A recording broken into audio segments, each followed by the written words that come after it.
think there's too many books. Hey guys, welcome back to a page in the chapter, or welcome if you are new here. My name is Paige and I am now back at uni.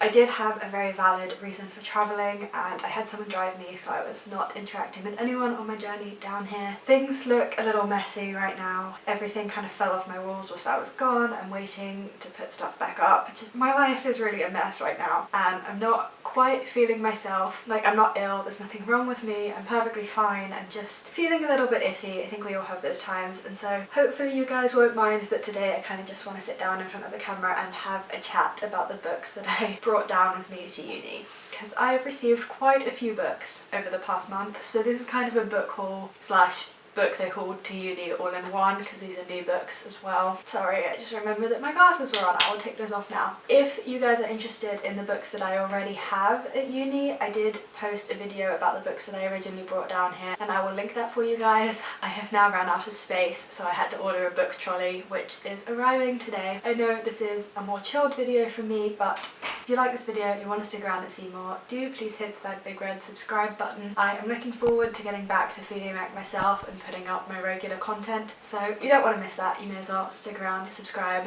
comment, I don't know, let's just have a chat about some books. Let me know if you've read any of these and I'll be sure to get to them quicker if you guys have good reviews for them. I have a very big box of books here. Let me tell you, getting this up to the 4th floor of my building, a hassle.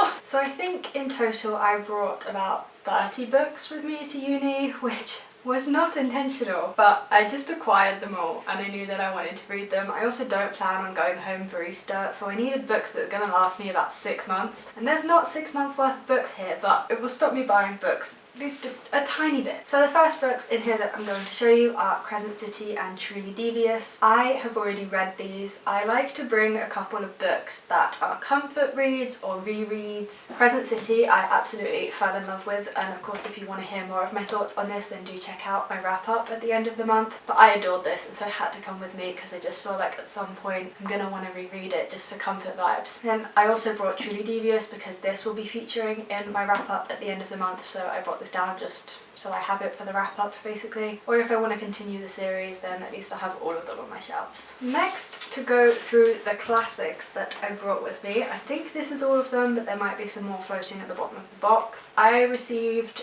almost the full collection of Penguin cloth-bound classics for Christmas. My parents also wanted a collection of classics, and since I asked for them for Christmas, they were just like, hey, why not? So I brought down some of the ones that I think I would most like to get to, and so we have Tales from 1001 Nights. I believe Aladdin is based off this, and I just think this cover is beautiful and I really want to get to this. I don't know when. I'm going to try and start working classics into my TBR every single month. Thought this was a good option. Next we have The Secret Garden. This was an option for one of the prompts for the Friends readathon that I am partaking in this month. I just think it's beautiful.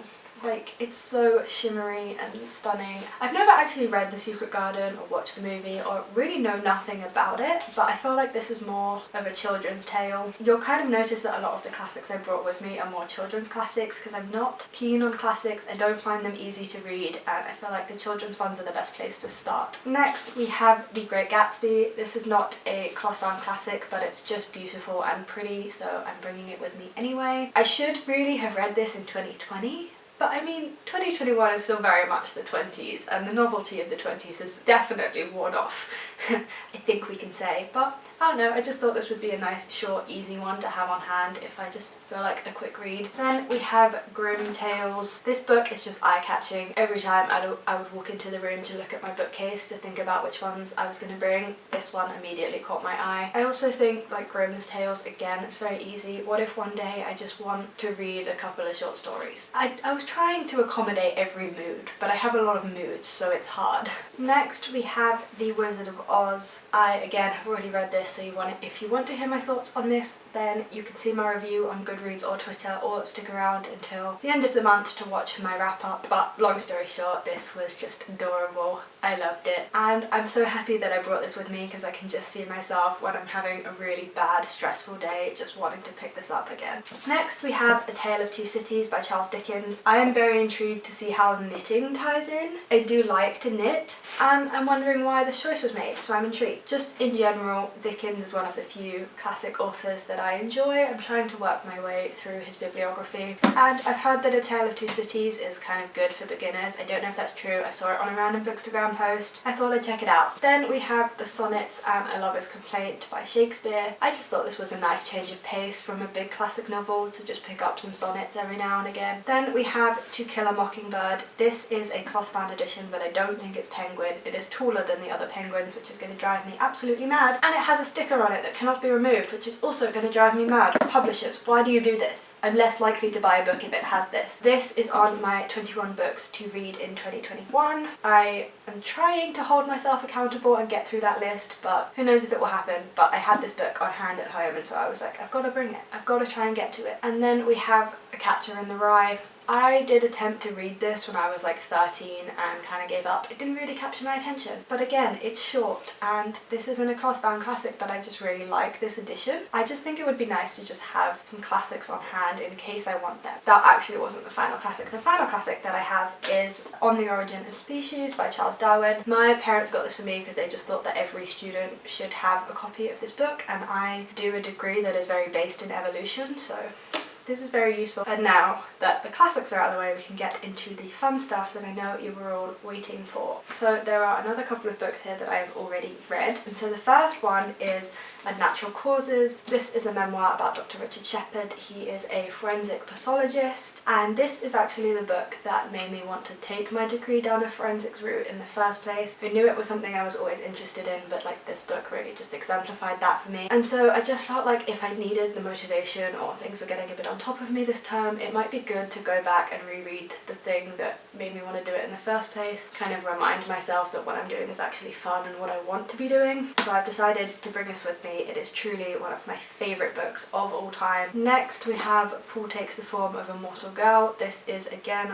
something that I read for the Friends Readathon. My video for the Friends Readathon will be going live towards the end of the month, so stay tuned for that. I did something quite different with it and I really hope you enjoy. So I brought this with me to finish reading and for that video. Next we have Chain of Gold by Cassandra Clare. I want to reread this before the second book, Chain of Iron, comes out, I think either in March or April. I don't quite remember a lot of the things that happened in this book, so it's due a reread. Is anyone else that has the collector's first edition really worried that they won't do a matching collector's first edition for the second book and then everything will be a bit mismatched and gross? Because I'm genuinely stressing about that. And then finally we have Heartstopper by Alice Oseman. This was my first read of 2021. I really enjoyed it. It was great. I will probably be picking up the rest of the volumes whilst I'm still at uni, so I just wanted to make sure that I would have a complete collection on my shelves. It's not exactly a big heavy book, and again, it's fun. What if I just need something comforting and uplifting one day? Next we have The People in the Trees by Hanya Yanagihara. I am a little bit I'm actually halfway through this book. I did not realise I had read this much. This is also on my list of 21 books to read in 2021. This is about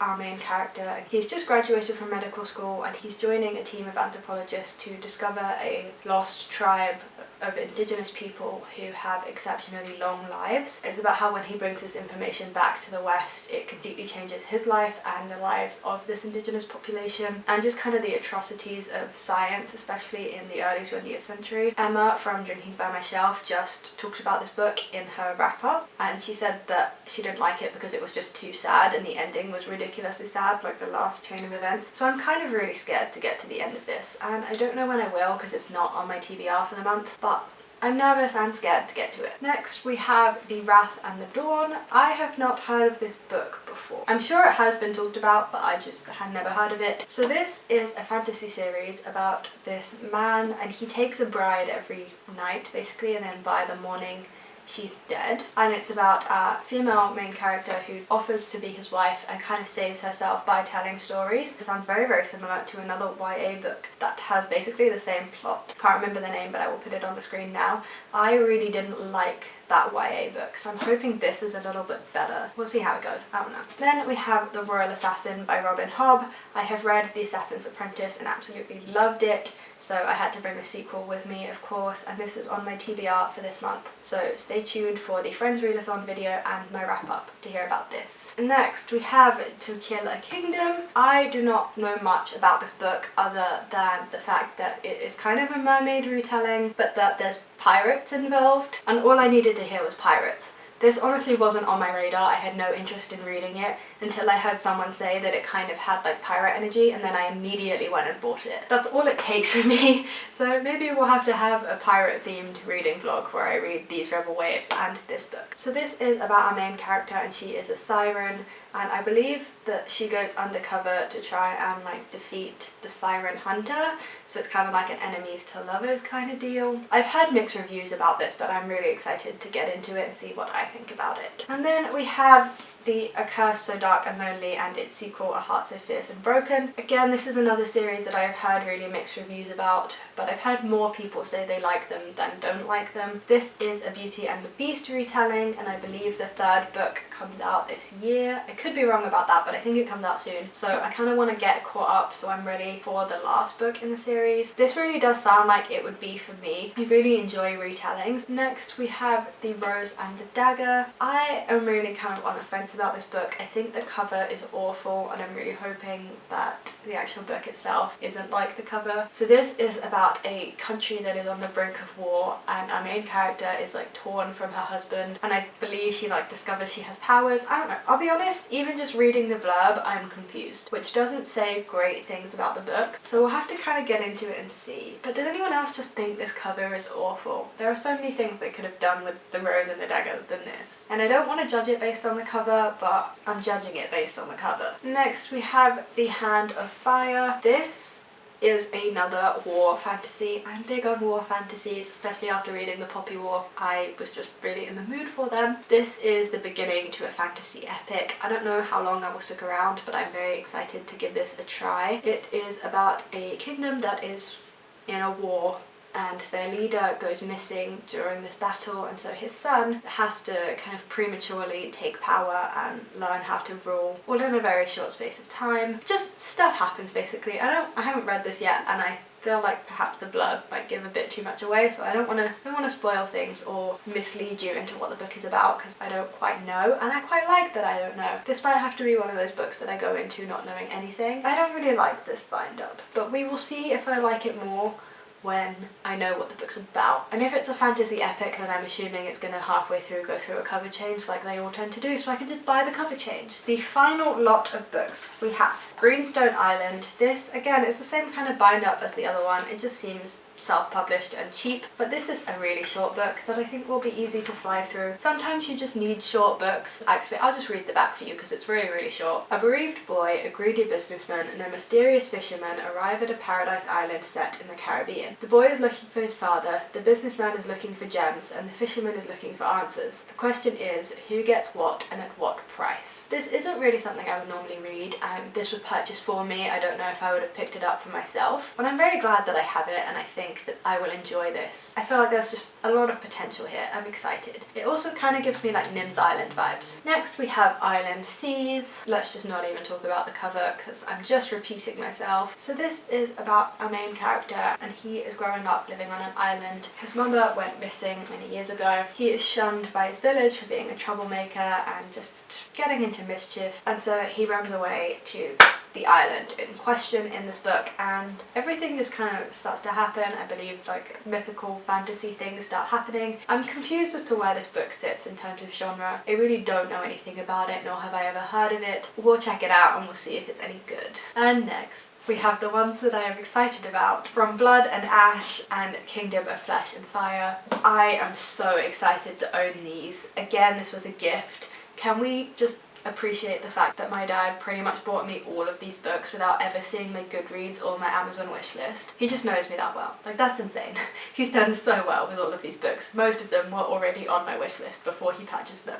This is kind of a boring video on why I shouldn't do videos like this, because I know nothing about these books other than the fact that it is a fantasy. It seems to be quite a big fantasy, and everyone talks about these books. I've heard so many good things. Everyone seems to have read it except for me. I really enjoyed Jennifer L. Armentrout. I haven't read her most like famous works, but I did read her Half-Blood series like back in the day, and I really enjoyed it. And I know she writes a lot of romance into her fantasies, and I love me a romance subplot in a long fantasy. I was literally just tweeting the other day that I wanted a big fantasy with a slow burn romance, and then it occurred to me that I just want to reread Crescent City. Like, that's what I want. I want more Crescent City. And I'm so happy that I own them. And thus, the box is empty. Those are all of the books that I hauled in the past month and brought down with me to uni. I know this video was quite a change of pace from my normal ones. I probably wasn't as energetic and lively. As I said, I'm just feeling a little bit off today. I don't know what's wrong. Maybe I'm just tired and needing to adjust to being back at uni. I'm not sure. Hopefully you still enjoyed this all the same. Thank you very much for watching, especially if you made it this far. If you enjoyed and you want to see some of my other videos, do check out my channel. Subscribe if you want to see future content. As I said, I'm really excited about my friends video because that's just so unlike anything I have done or anything I've seen anyone else do. I'm really excited for you guys to see that. You don't want to miss it. Thank you again for watching, and I will see you on Friday for my next video. Bye guys.